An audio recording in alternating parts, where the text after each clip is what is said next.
Yo, what's good, YouTube? Scoot here, back with the NNDL. We've got season 8, and we're into the playoffs now. So we ended up finishing with the 6th seed, meaning we would ended up facing the 3rd seed in the playoffs. Actually, I guess I could talk about that momentarily. So the seeding was number 1 was Kirby, coach of the Albany Altarias. Finished 10-3 plus 27. Number 2 was Brother Options, coach of the Obstagoons at 10-3 plus 20. Then you had Jacob, coach of the Kraft Mac and Cheese at 9-4 plus 15. Then we had Ryan, RB Leipzig Zagoons at 9-4 plus 11.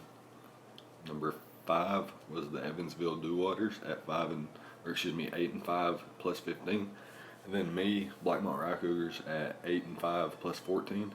And then we had Zovier, coach of the Newcastle Murkrows at 7-6 minus 1. And last but not least, we had Tezzy, coach of the Wellington Porygons at 6-7 plus 6 at the 8th seed. So seeding and the bracket matchup went 1 versus 8, 2 versus 7, 3 versus 6, 4 versus 5. So, me being at 6, I'm facing number 3. I'm going to be facing Jacob again, a rematch from week 13. And he was trying to get a 5-0 or better in that match. So, that match doesn't necessarily have any kind of impact on what he may bring this match, but it's worth noting some things that were successful, such as his Mega Gyarados putting in pretty good amount of work, and and the Drifloon looking to be a problem in the late game. He could bring those sets again, but last time we played, I figured he wouldn't bring the Zeraora in the first match, but in the second match, I do think he will. It gives him a really good way to deal with Suicune and Manabuzz, as well as outspeed my Tauros and Infernape if I choose to bring those. And like a Life Orb variant does around half to a mixed defense Clefable. So pretty important there. He could build a team tailored to deal with Nidoqueen so that his Zeraora can put in the work. I do think he's going to bring the Heatran this time because my Mega Alakazam put in the work. Psychic Spam was just really good last time. And I do see him bringing Heatran to try to combat that. I do not think Drifloon will come once again. I didn't think it would come last time, but like I said, he could bring the Cryogonal or the Hitmonlee in place of things like the Zeraora or the Heatran. But I do think the Latios, Nidoking, and the Mega Gyarados and the Tapu Bulu are coming. Latios is really nice. There was a specific set I wanted to run on one of my Pokemon, but it turns out it wasn't compatible. It was the item didn't exist in Gen 8, something like that. So, anyways. My squad hasn't changed all season. Jacob's is the same, obviously. We were past the deadline when we played. So our week 13 match, we have the same exact squads. So pretty much the same thing I said last time in prep about the matchup and the squads. And how with my Mega Alakazam, I outpace everything on his squad. I can even outpace a +1 Mega Gyarados. If it goes for a Dragon Dance, I can still outpace it and Revenge Kill it, which is pretty crazy. And since I was forced to run enough speed to outpace a potential max speed Zeraora, which sets at 423, so I would have to set at 424 or above. And since I was already that invested, I went ahead and invested like 7 or 8 more EVs to set me at 432. Which is 1 point higher than a max speed +1 Gyarados, which is pretty crazy to think about, actually. So that just kind of gives me a safety net against the Dragon Dance Gyarados because Clefable and Suicune can't do everything every match. And the Latios puts a lot of pressure on the Clefable as well. And like I said, the Zero Aura threatens my defensive core outside of Nidoqueen. But speaking of my Nidoqueen, he does have the Latios, can come in on it pretty comfortably. He's got the Nidoking to revenge kill me. He's got the Heatran, which can outpace me and do damage with like Flamethrower, Fire Blast, or Earth Power. Even Flash Cannon does quite a bit. And the Cryogonal outspeeds, can hit me up with the Ice Beam or a Freeze Dry. Hitmonlee can pack Earthquake, seeing that it was a threat in the last match. And I guess that's it for Nidoqueen, really. In terms of his ways of being able to deal with me. I could run Toxic Spikes to try to damper his team, but it doesn't really make sense because he has the Latios and the Drifloon and the Gyarados. The Nidoking can absorb it. It doesn't really do anything to Heatran, obviously. Probably not the best move in the long run. I do want to pack Stealth Rocks on that bad boy. I've got Sludge Wave for the Bulu, Earth Power for the Heatran and the Nidoking and the Zero Aura. Got the Ice Beam for the Latios and the Drifloon. And that's pretty much it. Earth Power or Sludge Wave hits pretty much everything else on that squad. I went a little bit with more speed this matchup on my Nidoqueen so that I could outpace the Tapu Bulu this time, because I didn't want it to be a problem. And the Mandibuzz decided to run no knockoff this time. I ran knockoff last time. Decided to run U-Turn, Brave Bird, Roost, and Whirlwind this match because Drifloon is kind of an issue, and I didn't want my Clefable to have to deal with that all on its own. Mandibuzz can also take a Draco Meteor from the Latios. Can take one Plasma Frisk from a Choice Band Zero Aura or like a Choice Specs Thunder. Don't think I can take that. Can take physical and special attacks from Nidoking, Life Orb, Modest, or Adamant. It can't necessarily. It doesn't have the luxury of running Adamant or Modest because I have my own Nido, which would outspeed if he wasn't Jolly. And of course, I have things like Suicune that naturally speed tie, and he would want to at least turn that into a speed tie by going max speed. Speaking of Suicune, I've got a faster variant this time as well to outpace the Tapu Bulu and the Gyarados if it's not +1. And with Signal Beam, I can actually do damage to the Gyarados since it's a Dark type after Mega Evolution. And I have the Ice Beam for the Bulu and the Latios, and Scald for pretty much everything else. And I have Roar on there again because Calm Mind Latios, Drifloon, even Dragon Dance Gyarados could be problematic. So I want to be able to roar those out, phase them out, and avoid being swept. Clefable mixed defense set with Teleport. We got the Wish, Protect, and Moonblast. Can't really hurt Heatran anyway, so there's no sense in running anything for that. I wanted to run Thunder Wave for it, but it's no good against Nidoking or Zero Aura, so decided to put Teleport on there so I could just teleport out and get momentum into my Alakazam and things like that. My Infernape and whatnot. Speaking of Infernape, I have a Muscle Banded Adamant max attack Iron Fist Infernape here with Fire Punch, Close Combat, Mach Punch, and U-Turn. So with the Iron Fist, it boosts the Fire Punch and the Mach Punch, and the Muscle Band also boosts all physical attacks as well. And I'm setting at 301 speed, allows me to outpace his Hitmonlee if it's I think Adamant. I'm not sure. Hitmonlee Lee was sitting at like 300 or something, and I decided to outpace it at 301, and I could run adamant because of that, so it afforded me a little bit of extra power. My Mega Alakazam is a similar set to last time, like I mentioned, fast enough to outpace his entire team, including a +1 Mega Gyarados, and has the Psychic, Dazzling Gleam once again for the Latios and the Mega Gyarados.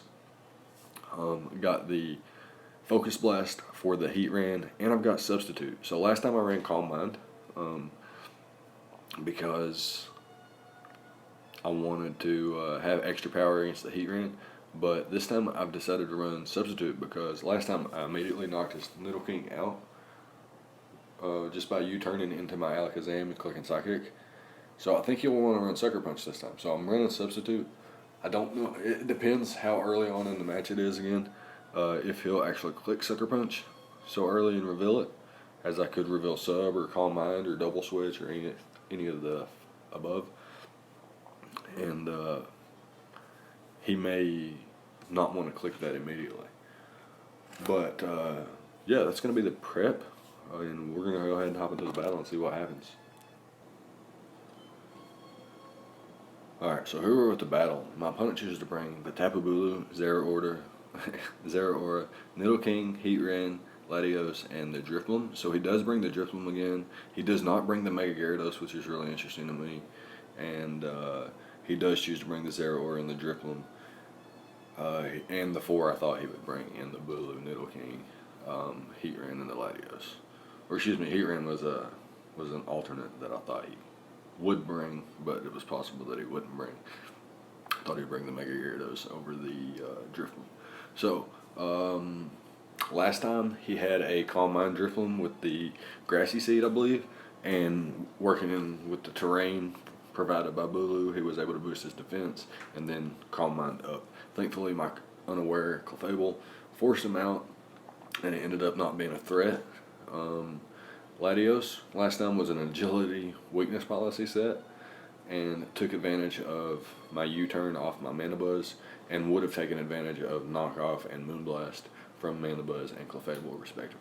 So last time he didn't bring the Heatran, he brought the Hitmonlee, and last time he didn't bring the Zeraora, he brought the Mega Gyarados. So his Nidoking, I think it just showed Thunderbolt last time, and I U-turned he led with it, and I U-turned with my Mandibuzz into my Alakazam and just quick Psychic, knocked him out, and we went from there. He may have had Sucker Punch then, he may not have. He did reveal Thunderbolt, so it's likely he was special. So Zeraora, it's a problem. So I want to keep my Nidoqueen healthy, and for the Bulu, I do have my Mandibuzz.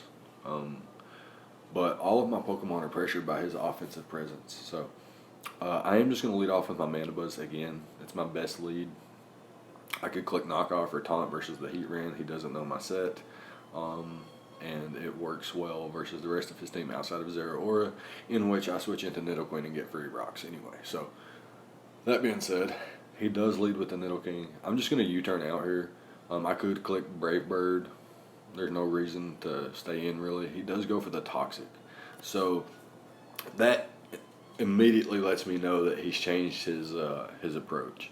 So he's more than likely not special this time. He's more than likely physically offensive, probably Jolly to outpace my Nidoqueen and to potentially speed tie with an offensive or just a fast Suicune. So I don't think he can afford to run Adam. So that means Sucker Punch isn't a guaranteed knockout. And like I said, I do have Substitute, and I can click Substitute right here, which if he goes for Sucker Punch puts me in a good position, as I would be just down 24% of my health, in which I could just click Psychic on the following turn, and if he clicks Sucker Punch, he'll just break my sub and not do any further damage than 24%. Or I can click Psychic, predicting him to go into his Heatran, and I can get valuable information on how much investment he has and if my Focus Blast can actually knock him out. Assuming he isn't Choppleberry. So I thought about this play for a moment. I am running Substitute for a reason, so I really wanted to click it, but I felt like if I clicked it and he just went into the Heatran and had Roar, it didn't really get me anywhere. So I'm just going to click Psychic. And I do trace his sheer force. And he does have the Sucker Punch. And he does 99% revealing Life Orb. So he is jolly, because if he was adamant, he would knock me out 100%. With my HP investment, I have 24 HP EVs and 4 defense EVs, which makes this anywhere between 92% and 109%. So I think it was like slightly in my opponent's favor. It was nearly a 50-50, like 54-46 or 55-45, something like that. And I do survive on 1% here, which is fantastic for me. And I'm just going to click Psychic, like I said. And if this thing was Piapa Berry, it went down anyway. So because of the sheer force. So 100% knockout there. And he goes into the Bulu here. I do have sheer force. If he's offensive with no bulk, it's a roll here. But I'm not actually going to risk my Mega Alakazam any further than I have already. I'm going to go immediately into my Infernape. Last time he went straight for the Wood Hammer. I didn't know if he would maybe Swords Dance this time, predicting my Mandibuzz, or if he would just attack, predicting my Alakazam to attack. But I just wanted to go into my Infernape and try to get some more offensive pressure. So he's got the Bulu in front of me. I'm just going to click the Fire Punch here. It is a Adamant Iron Fist boosted Fire Punch with the Muscle Band boost. So it does quite a bit of damage there, which is really nice for me. Gives me a little bit of information about his Latios. Not very bulky. I'm going to switch into my Mandibuzz here. With this Draco Meteor, he does well over half, and since I'm poisoned, he's in a really favorable position. So I'm just going to U-turn out. I'm not going to try to keep Mandibuzz in a healthy position here. I'm going to U-turn out as he goes into his Zeraora, and I get my Nidoqueen in for free here, which means I'm going to be able to get my rocks up unless he has Taunt, which I don't think he's going to stay in Taunt and risk an Earth Power. And I do get my rocks up as he goes back into the Latios, and here I'm going to go into my Mandibuzz. He goes for the Psyshock, and I thought he might be Choice Scarf or Specs, so I actually stayed in, and he goes for the Dragon Pulse. I could have doubled into my Clefable, but it wasn't necessary at the time. I didn't feel. And here is a play that I do regret.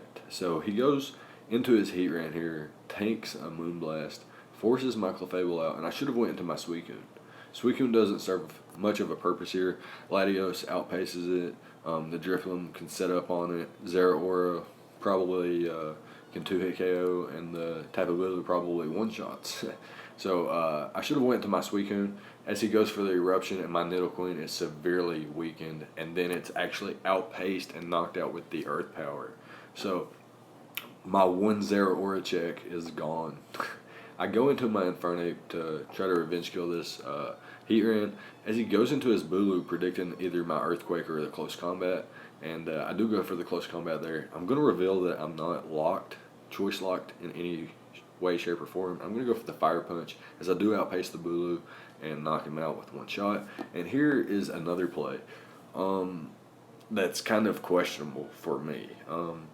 He's got the Latios in the back. He's got the Drifloon in the back. And even though Heatran pretty much walls my Clefable, Clefable is essential versus the Latios and the Drifloon, especially if the Drifloon is a setup variant.